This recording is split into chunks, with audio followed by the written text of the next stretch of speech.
The reading that I will offer you this morning comes from a writer, Tim Seal. He writes that he and his family enjoy visiting and interviewing folks on the fringes of religion. He and his Presbyterian minister wife load up their 2 kids in the summer and go on trips to see people's expressions of their interaction with the divine. Expressions these people invite the public to interact with, and putting them right beside the road. His family has visited Holy Land, USA in Virginia, the Golgotha Fun Park and Biblical Mini Golf in Kentucky, and Noah's Ark of Safety in Maryland. He writes, "These places are as deeply personal as they are public. At the creative heart and soul of each is a religious imagination trying to give outward form to inner experiences of the sacred." From his book, Roadside Religion, he writes, "Drawn from the Latin sacer, the most basic meaning of sacred is set apart. But what sets it apart as such? Different theorists of religion find very different answers. For Emily Durkheim, the answer is sociological. The sacred is that which symbolizes and indeed creates the social and moral coherence of community. It is that which a social group, a clan, a church, a fellowship, setting apart to represent and create unity. For other theorists, the answer is phenomenological. That is, it's a matter of understanding how the sacred is perceived and experienced. The French philosopher Georges Bataille describes the sacred as that which is experienced as radical otherness, representing a realm, real or imaginary, of animal intimacy that threatens to annihilate the social and symbolic order of things. For historian of religion Mircea Eliade, the sacred is also wholly other, but he focuses on the religious person's experience of it as an experience of transcendence that serves to orient her within a sacred cosmic order. He writes, "The sacred is where you encounter God, the holy, where you feel awe, where things have a flash of making sense to you, where you have a feeling of connection to that which is larger than yourself, where you suddenly have new information that makes a shift inside you and things are made different."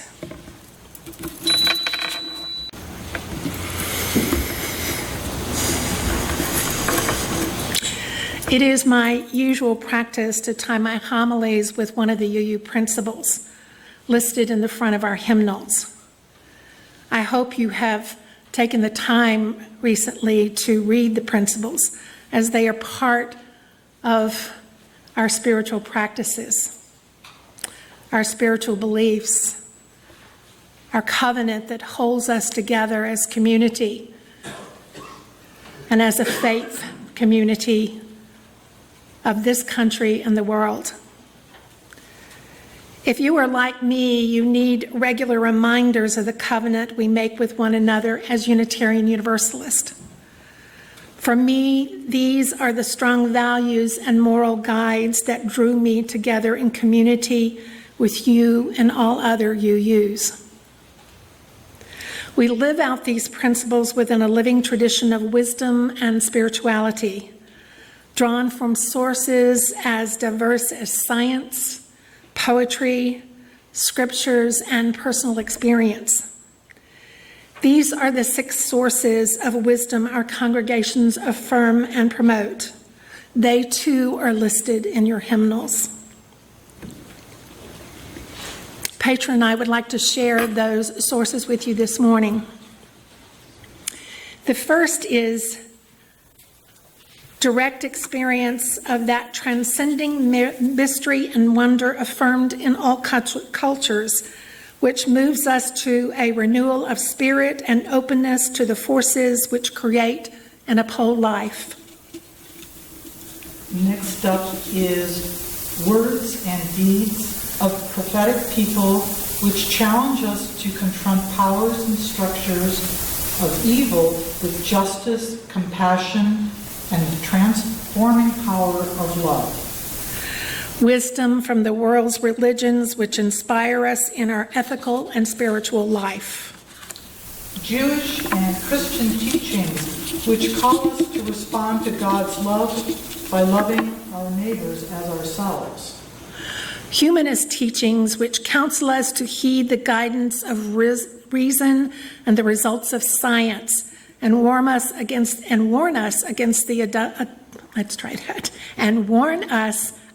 the idolatries of the mind and spirit.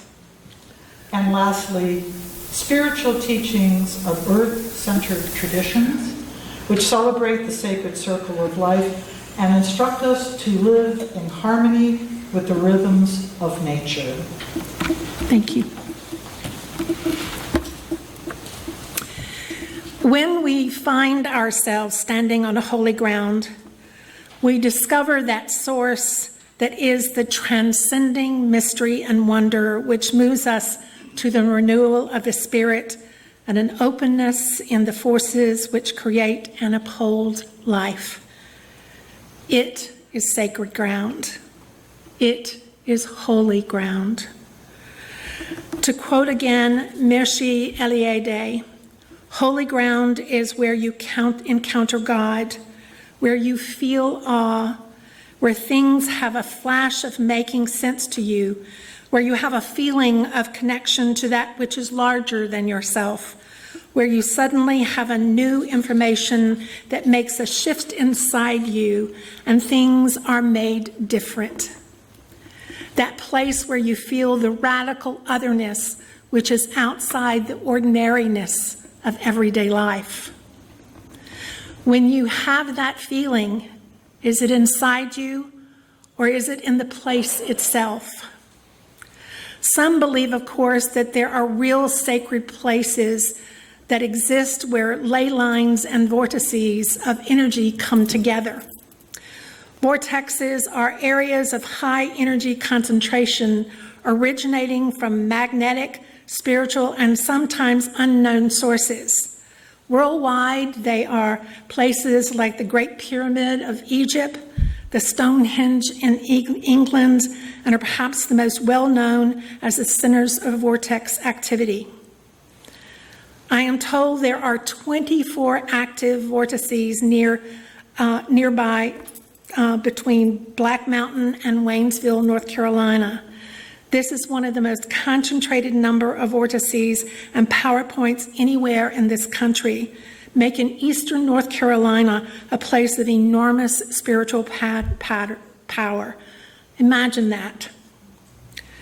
American tribal religions view the land as an integral part of religious experience because it is not only the locus for human experience, but the earth itself is a living entity and manifests a relationship to all forms of life that are sustaining of them. One way to understand it is the sacred everywhere, but that, like rain, it tends to pool in certain places. Places like the Devil's Tower in Wyoming, like Rainbow Bridge in Utah, the Petra National Monuments in New Mexico, and the Arctic National Wildlife Refuge in Alaska. It was the latter that took on proportions of sacred ground for me when I worked for 7 years with the Sierra Club fighting to keep oil drilling out of what we called the Alaska National Wildlife Refuge. I had never stepped foot on the ground there. I never saw the breathtaking sight of thousands of migrating caribou. My existence and my cultural history were not tied to the environmental protections of the land and its wildlife. And yet this last unspoiled wild place on earth became and remains holy ground for me. Such are places that have been invested with meaning by people who carry within them a huge urge, a human urge to be part of something larger than themselves. Whether it is power that rises out of the earth itself, or spiritual excitation one feels upon entering a breathtaking cathedral built by human hands, the feeling is much the same. You know that you are now standing on holy ground, not on ordinary ground, but on sacred ground, ground imbued with spiritual power, with sacred power. I was watching a news program the other day that included the important stories of 2019 and heard about an event that had completely missed my attention, the burning of Notre Dame in Paris during the Easter week in April. This structure was 850 years old. She had her humble beginnings as an outdoor altar constructed on the east bank of the Seine. France's president said it was the place where we lived out our greatest moments, from wars to pandemics to liberations. It is the epicenter of our lives and the point where all distances start from. On Christmas Eve, thousands of people from all over the world, from many faiths, stood outside her charred doors and sang Christmas carols. That was sacred ground. I cried to see that the rose-stained glass window above her front doors was still in place. Notre Dame, like the mosques in Turkey and the ancient temples in the pantheon of gods and goddesses of Egypt and the Western Wall in Jerusalem, are unique and beautiful, and each with the same underlying sense of holiness, each evoking the same reactions in its visitors, an inclination to walk gently on that sacred ground, to be silent in that space, to be reverent. Religion is not a required component for sacred space. There is a holy ground whenever trauma has occurred in a place like Sandy Hook, the Emmanuel AME Church in Charleston, Ground Zero in New York, Dachau, Wounded Knee, to name but just a few in the history of our world. Places where terrible things happened, where lives were lost, and often where people made pilgrimage to mourn, to remember, to memorialize the lost. On the November 8th anniversary of the Paradise, California fire, I sat on my sofa with a friend and watched a Netflix video of the raging flames which took his home and the entire community in which he had lived. I knew in that moment that I was sitting on sacred ground. Some places are sanctified, but what happened there, are not sanctified by what happened there, but the emotional and spiritual residuals that linger there. Some of us feel viscerally, experience it as a need to drop to our knees in prayer, to remain silent in the face of the unspeakable powerful and of the just unspeakable. Have you ever experienced that? Let's look back at the words of our first source. Direct experience of that transcending mystery and wonder, which moves us to a renewal of the spirit and an openness to the forces which create and uphold life. Have you ever experienced sacred place? Whether in nature or in human-built structures, open to the holy, to that which generates and promotes life. We humans are spiritual beings, whether or not we are religious. I will add in places, and I will add that in very special moments in time, there can be birth, that natural sense of wonder can come at the core of our beings if we allow ourselves to be open, to spread wide the gates of our souls to receive wonderment. I've shared with you, and many a times from this podium, many of my special moments that I have experienced in wild places where I have enjoyed remarkable and wonderful times. Many years before coming to be a UU, the forest was my cathedral. Plateaus in the desert was my place of worship. Sitting on the side of the creek in the Appalachians was my altar. John Muir wrote, "Wildlands were holy ground. Wildlands are holy ground. Nature was a divine book that spoke of God's goodness and love. Nature, Muir believed, was a necessary place where people could find comfort, healing, and hope. The trees speak of patience and how to live through the storms and the droughts of life. Solace and connection await us in the wild." My brother Tom, I have 4 brothers, but Tom is my spiritual mate in my family. He is the one person with whom I love to go hiking and backpacking so many times in my life. We have gone many places and sat very quietly together on the sides of mountains, on stream sides, and in the midst of forests. And it's been comfortable just to sit there prayerfully and quietly. There was a time where I was in the process of making a very difficult decision in my life, and Tom called me up on a Thursday and he said, "Okay, let's go." And on Friday morning, we left to go to Grayson Highlands in Virginia. We started out on the hike, and that very morning it started to rain. But we had never been daunted by rain, and we hiked quietly through the woods, climbing up to the highlands. And we came to a shelter that was really sturdily built. It was big logs that structurally was on 3 sides, and there was a nice clean platform, and they very conveniently had provided a little outhouse, maybe 20 yards or so away from the cabin. You're shaking your head. Have you been there?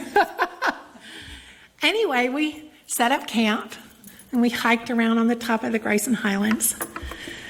And Tom and I, one of the things that Tom and I like to do is we would tear novels, paperbacks, in half so that they'd be lighter in our backpacks. And whenever we sat for the evenings and everything, we would read. We didn't need to talk. We were very contented just to be in each other's company and to read and just to be there together. And as we sat, the rain grew more fierce, and the winds grew stronger and began to howl and swirl around this little shelter we were in, to the point that it felt like these logs were literally shaking around us. And the wind swirled so fiercely that it was coming into the front of the shelter. And we were crouched back into the back of the corner of the shelter as we turned our little soggy spacious pages of our books. We just listened to this magnificent force of the weather around us. And we passed through the night. And I had to make this one very soggy trip to the facilities and came back drenched to the core and crawled inside my sleeping bag and with exhaustion went to sleep. And then the next morning, it had begun to clear, and it was our day to hike out. And so we packed up all our soggy belongings into our backpacks, which you might imagine, were somewhat heavier than they were when we came in. So we were hiking out, and as we came over this rise, we literally saw the back of the storm. There was beautiful, bright, blue, sunny skies behind us, and absolutely in front of us was this enormous bank of black clouds. I'd never seen anything like it. We found out later that we had just weathered Hugo. And it was breathtaking. I remember that experience that had brought me into this night, this sort of gut-wrenching choice that I was going to have to make in my life. And as Tom and I sat on this rock watching the darkness and the blackness of this storm moving away,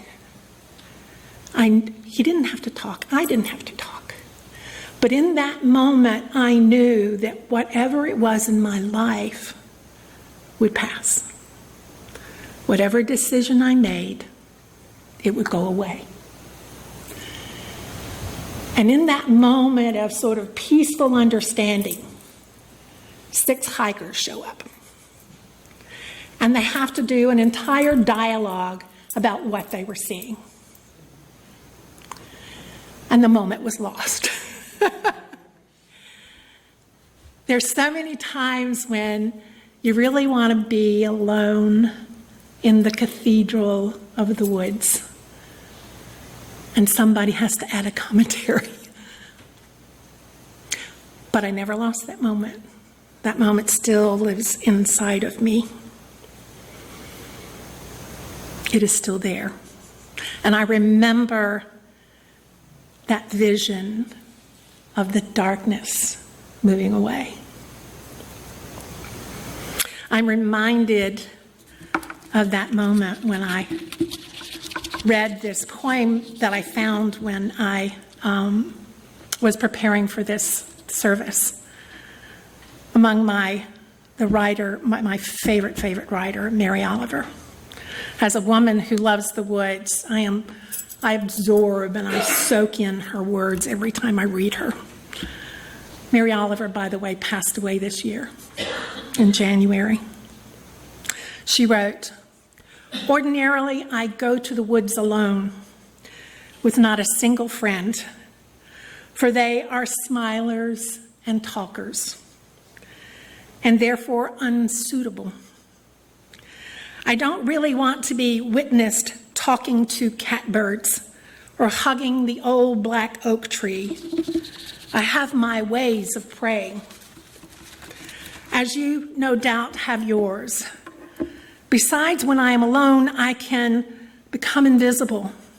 I can sit on the top of a dune as motionless as an uprise of weeds until the foxes run by unconcerned. I can hear the almost unbearable sounds of the roses singing. If you have never gone to the woods with me, if you have ever gone to the woods with me, I must have loved you very much." I'm not the only one who has experienced moments of wonder, moments of clarity, moments of beauty and awe. My friend Petra has one to share with you.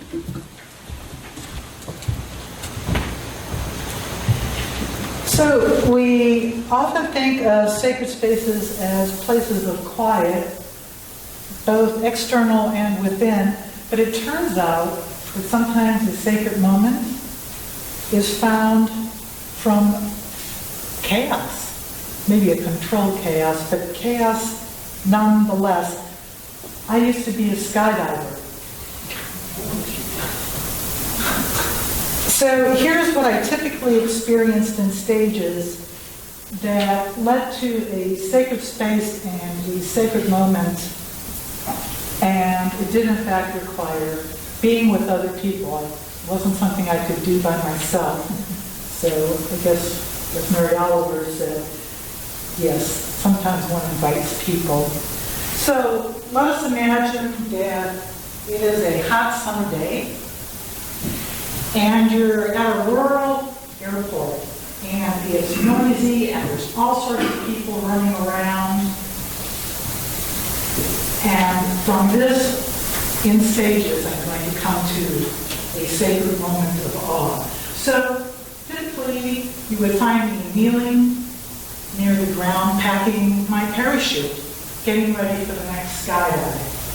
So already I'm tuning out all those airplane propellers and all those calls from the skydivers and the pilots to one another. I'm focused in on packing my chute because this is what's going to, well, ultimately save me when I jump out of the plane. So I'm highly focused, it's very concise. I have to start tuning out everything around me. And next, I'm going to gather with a few fellow skydivers and we're going to plan out the skydive. We're going to plan out what moves are we going to do up in the air, what dance are we going to do together.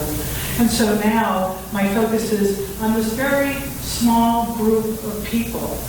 It's just us. We have to trust each other when we're in the sky, and so we have to know what it is we're going to do and how we're going to do it, because at any given time we're falling anywhere from 120 to 200 miles per hour through the sky.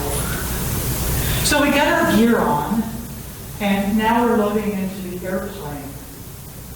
And the space becomes even smaller in a way. Now it's just the people who are going to be jumping out of that plane along with the pilot.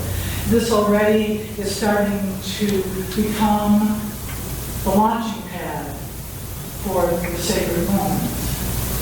And all the jostling and joking we may have done on the ground, it stops.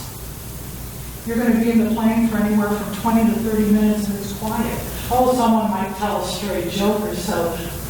Usually it's very quiet. People are concentrating. They're concentrating on what's coming. They're concentrating on their gear. Is everything in place? Is everything ready?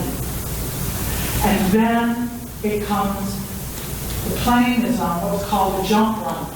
And everyone stands up, and now you're doing the final gear checks, and boy, everything stops. You stop thinking about all the external stuff. You stop thinking about your job, what's happening next Tuesday. Oh, that's gone. It is right down to you and your space, your gear. And now it's your turn to jump out of the plane. And you move towards that door, and there's a moment that is so profound because everything gets stripped away. You're out the door, and that's all it is. It's just you. It's just you in the air. And there isn't any single thought in your head. You have managed to find a moment so clear and so empty of all the extraneous noise that is usually in our head and in our environment. And in that moment, I know that I have entered into something so special. And so I go ahead and do it 550 more times.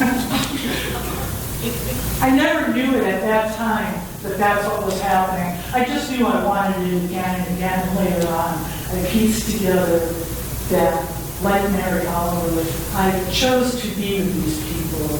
I chose to gather in this way so that I could have this very awesome and sacred moment that I will never forget.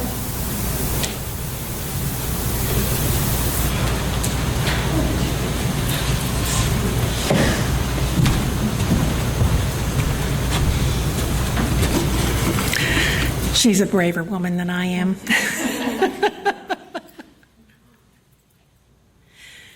One of the things that I love most about Petra's story is that notion of coming together in trust, coming together in that holding together of hands and being united together in this common purpose.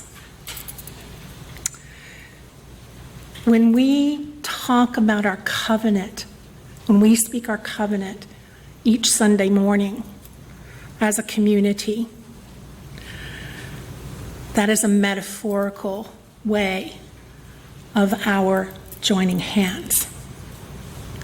We are coming together in support, in love, in a shared purpose together. I hope that when we express that covenant the next time that we are together here in this sacred space, that perhaps we will remember Petra's story. We will remember what it is to stand on sacred ground. And we will take into ourselves the words and the commitment that we are making to one another, to stand together in love and to support one another, and to be strong and faithful in our shared calling to do justice in the world. Because each of us, when we depart from this place, will release those hands and go out into the world and carry that covenant in our hearts. Because everywhere you go, you are standing on sacred ground. Because you, inside of yourself, is sacred space. Wherever you go, whomever you encounter, you are holy. You are good. You have an opportunity to create that sacred moment with whoever you encounter. May it be so. We're going to forego singing our next hymn because our service is running a little bit long. I'd like to invite our ushers to bring forth the little pieces of paper that you've shared with us.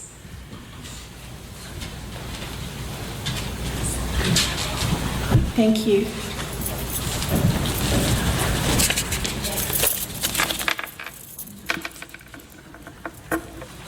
We're going to share those with you as a moment of reminding us where sacred space, where sacred moments, where holy space exists in our everyday lives. I'm just awed at the stars, how far away they are, how small we are.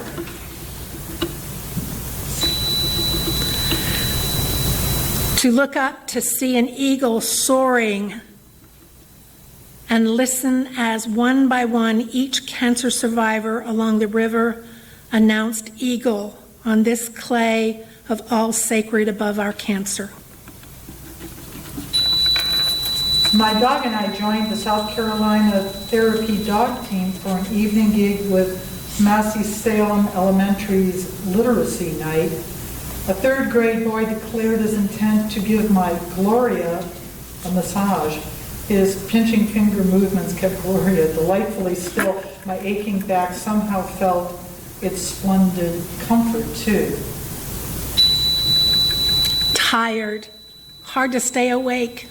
3 a.m. steering a sailboat towards Pensacola, 20 miles offshore. I hung my head over the side and took a long, deep breath and blew it out. Then a dolphin just a few feet away blew warm air in my face. Waterfall in Yosemite.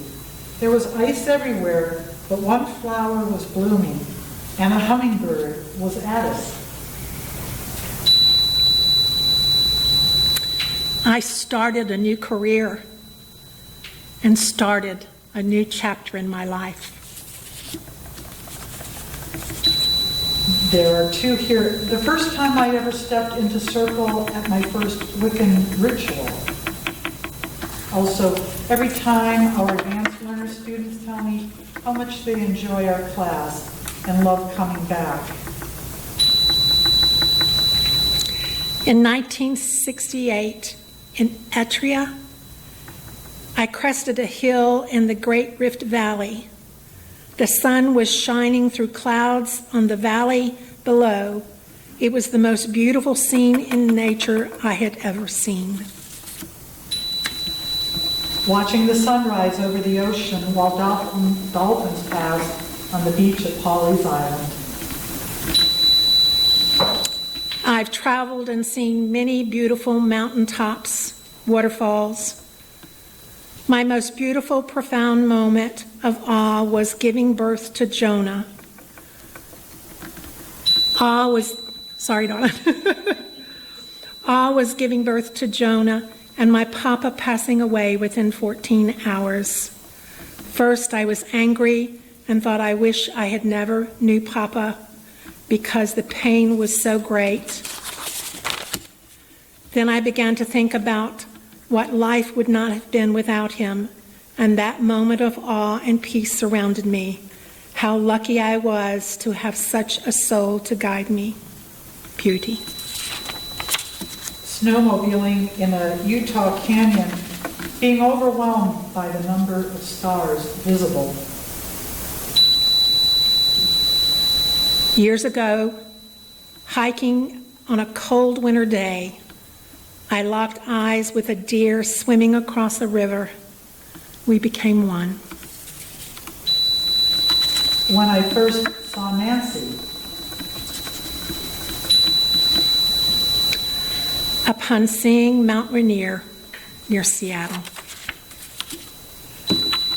Watching my baby boy swipe his hand through a shaft of light, fascinated by the dust sparkles. Kids don't divide the world into sacred and desecrated. Everything is wonderful and new. Any space can be sacred through the eyes of a child. As I was working as a chaplain, being in the presence of a mother and a father in the CPU, as they laughed and played with their infant son in the last moments of his life. The first time I saw the Grand Canyon, the scale was awesome.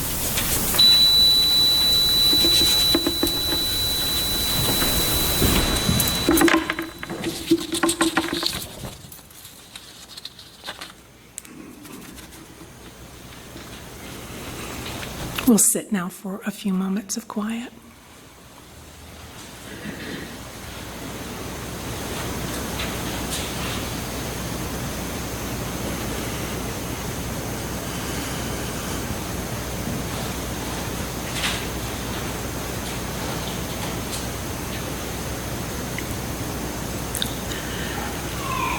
As you prepare to leave this sacred space, pack away a piece of this fellowship in your heart. Wrap it carefully like a precious gem. Carry it with you through the joys and the sorrow of your days. Let its gentle glow strengthen you, warm you, remind you of all that is good and true, until you gather here again on this holy ground of love.